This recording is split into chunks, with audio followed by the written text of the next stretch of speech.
Hey everybody! So we are day 17 of Shelter in Place, and I want to talk about what stress does to your body. So here in Michigan, we were just notified that we're having another 30 days of shelter in place. So, all right, so we have until May 1st. So this virus that shall not be named has added so much stress to our life.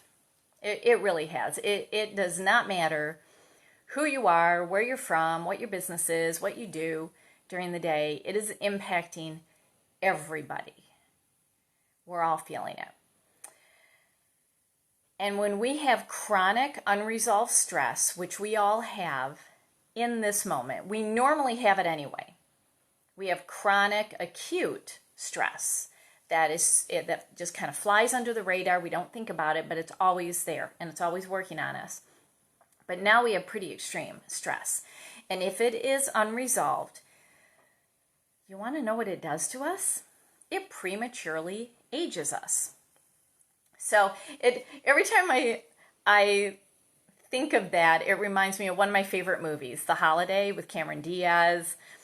Is in it, and Jude Law, and Jack Black, and Kate Winslet. I love that movie. That is a Christmas holiday favorite for me.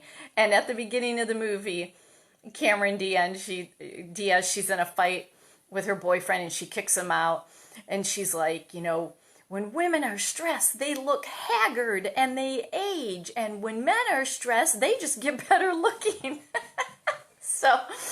So women, let's not look haggard, okay? But what's interesting is being worried to death actually has a biochemical basis response in our body. So I'm going to tell you some of the things that stress does to the body. So I got a little list here on my computer. It shrinks the brain. It ages your heart. It weakens your bones. It makes you sick. It makes us gain weight. It leads to diabetes. It leads to adrenal fatigue and adrenal failure. That's what I used to have. It is bad for your gut health. It is bad for your immune system, which we need to be fully firing right now. And it interrupts healing sleep. So we need to do everything that we can to really get control of our stress levels right now, more than ever before. So what can you do? Okay, I'm going to give you some tips. Number one, if you can't change it, don't worry about it. This is why I will not watch the news anymore. I just won't. I figure if I need to know about something, I'm either going to get an alert on my phone like I did today saying, hey, guess what, Allie? Michigan is on lockdown through the end of April. Okay, thanks for that notice. There is nothing that I can do to change what's happening. All I can do is help my little corner of the world here. So worry relates to something in the future that actually is not happening right now. So if you can't change it, don't worry about it. The essential oil that I like to use for that is the acceptance oil, because you just need to accept this is what's going on. Don't get yourself all stressed out about it. Number two, one of my favorite phrases is pray to the solution, not the problem. So be more solution focused than problem focused. I hear a lot of people that are really freaked out about finances and money and their work. We all are. We all are. Okay? Pray to the problem. Pray to the solution. Pray to the solution, not the problem. That's what we need to do. The clarity oil is really good for that. Number three, catch and redirect your negative thoughts before they actually spiral down the rabbit hole. And a good way to do it, you got to be really conscious and proactive as you go through your day. If you're just like running around like crazy, you are not present. But when you are present, you're going to catch those thoughts. When you catch that negative thought, before you spiral, just count to 5, like literally out loud.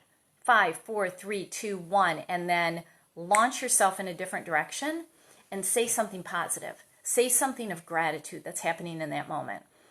And the oil that can really help with that is the gratitude oil. Number 4, take very deep breaths, like from your belly, not short breaths from your chest and from your lungs, like very, very deep, because it's going to oxygenate your brain, which is going to give you clarity, because when we're stressed, we breathe very short. I mean, we just breathe very short and just hold it. Let it go. Your whole body's just going to tingle. It's going to be so relaxed. If you need help doing that, frankincense oil will do it. Number 5, get moving, because it'll redirect your mind. When you go for a walk,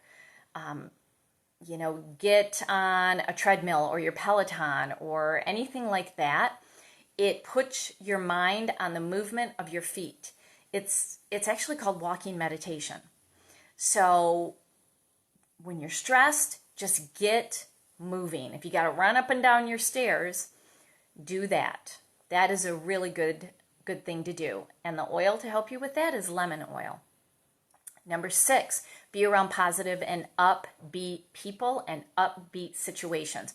If you are in Zoom meetups or on the phone, on conference calls, and people are bemoaning what is happening, you find a way to get off that call.